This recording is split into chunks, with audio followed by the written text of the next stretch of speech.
So this is going to be the second or third time that we've taped this interview. I taped it almost in its entirety on my old phone, and it ran out of memory, so now we're doing it again. This is a review that dates back to Christmas, and everybody got sick. Christmas and New Year's was canceled. We just laid around watching movies. So this is going to be the first of a series of backlog video reviews that I needed to do. So we watched The Family Man, which we'll be reviewing right now. I just want to give a special homage to David Lynch that passed away today at age 78.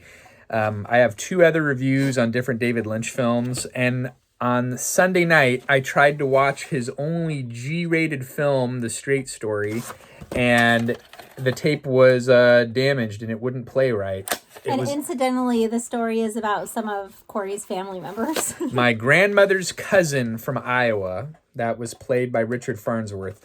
Anyway, so we're going to have to talk about this, but I'm going to have to get a DVD copy, and used copies are quite expensive. So we'll review this David Lynch G-rated film for another time. But right now we're going to talk about this 2000 underrated classic collector's edition DVD, The Family Man, starring Nicolas Cage and Téa Leoni. And again, this one's missing its index card, but it is an older DVD release because of the case is a lot better quality.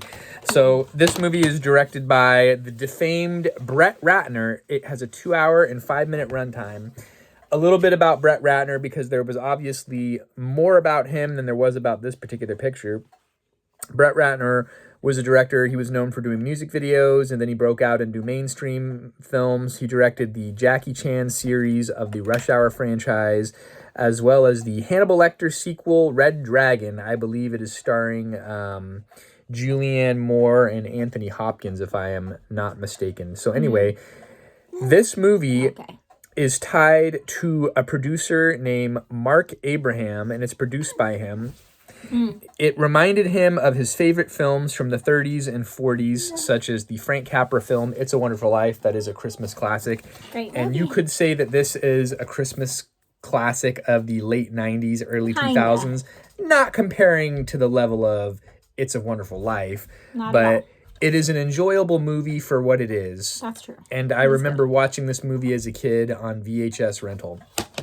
So the movie had a $60 million budget. It was filmed on location in Manhattan and various parts of New Jersey, and it was successful. It went on to gross $125 million at the box office. It came out December 22nd, the year 2000. It was filmed over 1999, and they were trying to find the right person to cast for this role, and they pitched it to Nicolas Cage. The reason this budget was so expensive, this film was filmed in the fall of 1999, and there was no snow on the ground. The special effects department had to transform all of these areas into winter wonderlands, and that's why it had such a huge budget. Why didn't they just wait a little bit until it was really snowing? That is it's probably easier to not do it when it's 14 degrees outside. I have no idea. Oh, I see. It gets really cold. One of my best friends, Gabe, huge shout out. He's from White House Station, New Jersey. He reached out to me the other day and said none of his work vehicles would start because it was 14 degrees out and it was so cold. So anyway, they pitched this script to Nicolas Cage for him to star, and he wasn't really interested in it.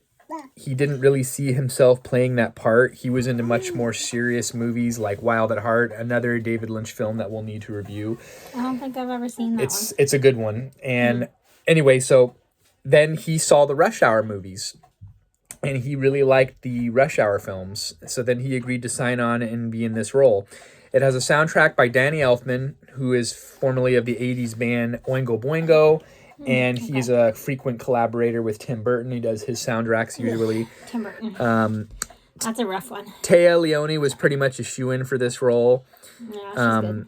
Anyway, I want to say this thing, and I'm going to hand it over. And if you've seen this film, you probably want to hear more about it because you have thoughts about it too. They did not want this to be a good versus evil comparison of a person. It was basically looking at different paths that you take in life and where they could such a And small one- decision can lead you into a completely different place. Okay, so one isn't necessarily making you an evil person if you chose that path versus another path. So talk to me a little bit about the Jack. Let's talk a little bit about the Jack Campbell character that Nicolas Cage plays. Okay, so the film starts out with the scene where he's at the airport with his girlfriend and he's leaving to go on this important internship in a company In London. And then she says, Leone says, I have a really bad feeling about you getting on this flight. I just feel like it's going to be really bad for our relationship, and I just feel like, you should choose us and just stay with me and not go, don't go to London, don't get on the flight. And he says basically, like, I'm still choosing you by, like, still continuing to go and, like, going on this year-long, like, internship at this company isn't going to change, like, my love for you. So, oh, well, like, you're in tears, you're upset, whatever, I'm still going to go. So then he just leaves her there and he goes.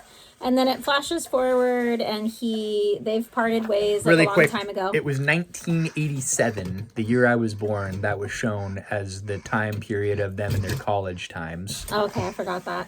So 1987 when he was born, and he loves to point out that I'm 1985, and She's I'm going to be 40 years 40 old in a few couple of months. 5 and 4 months.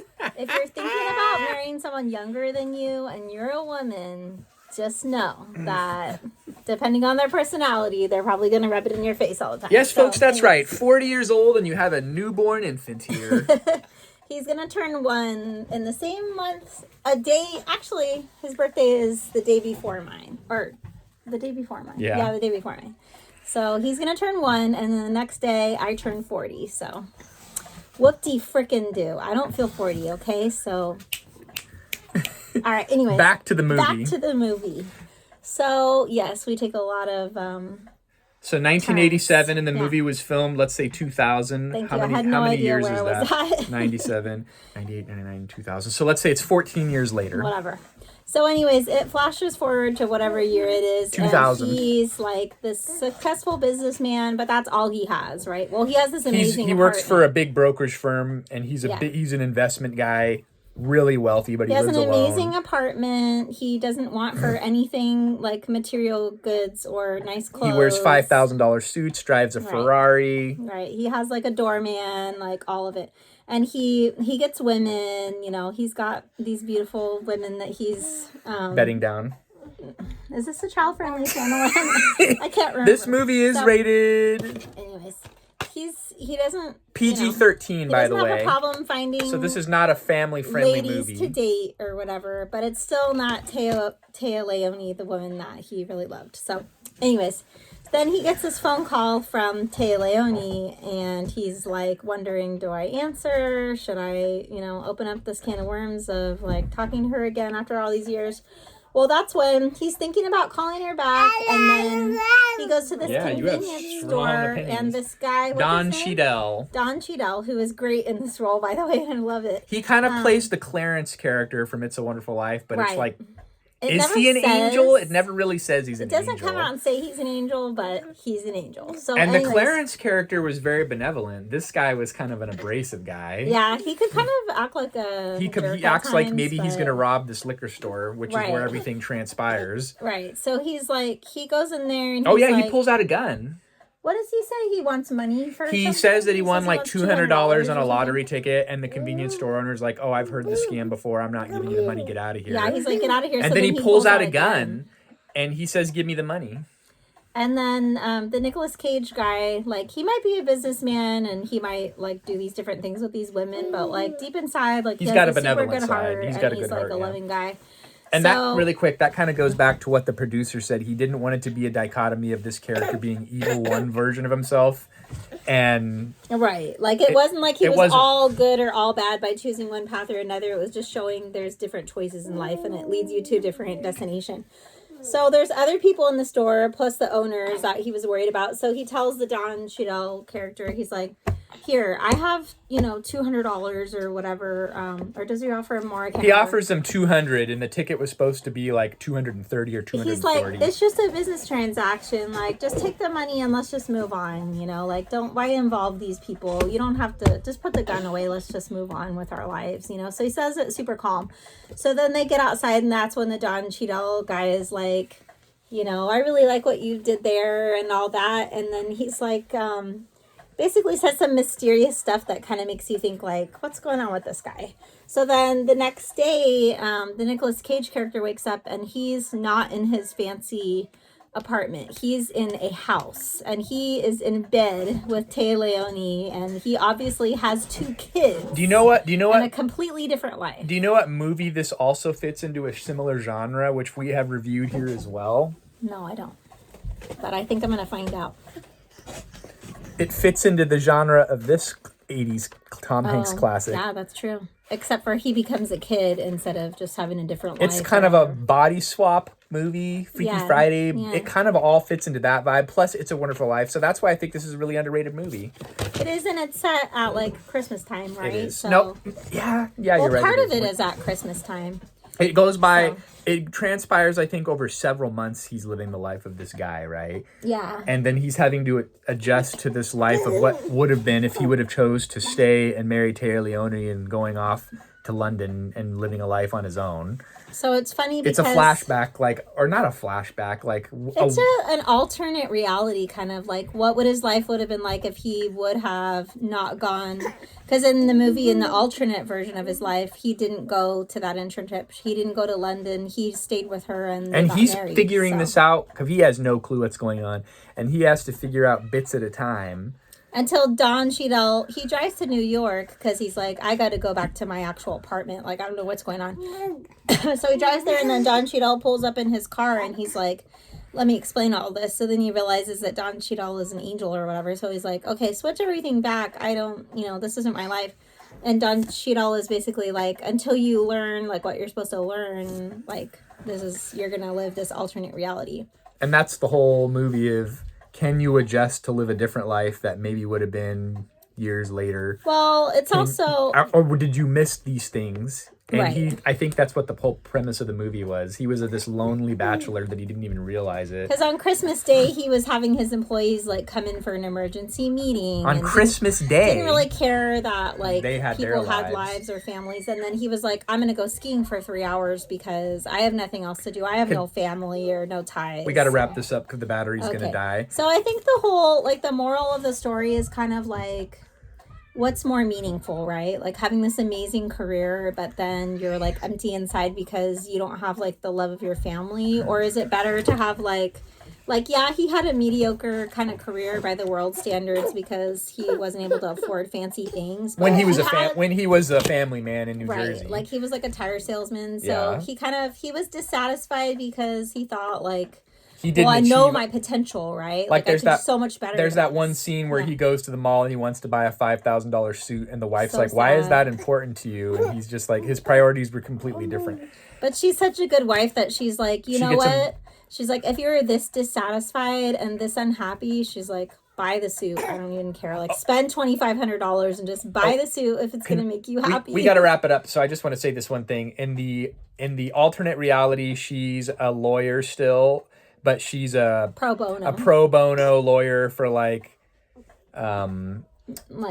social work type of stuff. And in the real life world, when he reconnects with her at the end of the film, she was just like, "What? Work for pro bono? No, she's this highfalutin lawyer." It shows that she's totally different as well. Had prioritized like this different lifestyle, and she was a career woman. Yeah. So critics did not necessarily like this movie. It's successful, obviously, because of a $60 million budget. It went on to make 125, like I mentioned earlier. Critic average on Rotten Tomato is 54%. 100,000 audience member average for Rotten Tomato is 68%. IMDb 6.8 out of 10. I think it's an underrated film.